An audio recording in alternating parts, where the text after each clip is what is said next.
A purchase agreement is a mosaic of different provisions that are designed to document the transaction.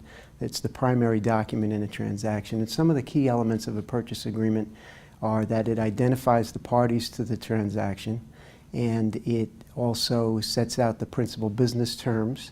It contains representations and warranties which serve a couple of purposes. One is to assist the buyer in the due diligence process relative to the acquisition.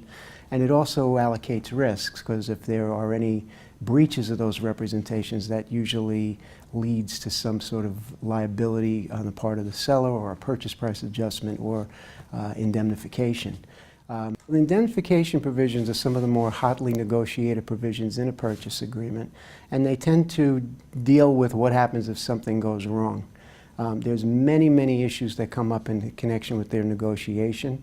We talk about caps and baskets. Caps are limits on the amount of liability that the indemnitor would be responsible for. Baskets are, in essence, a deductible, an amount before which any liability kicks in.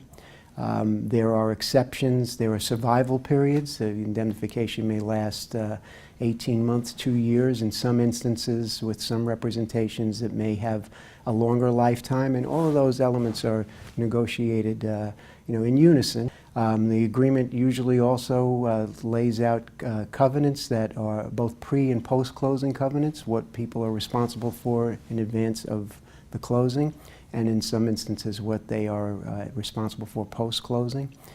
It sets forth the conditions precedent to the closing.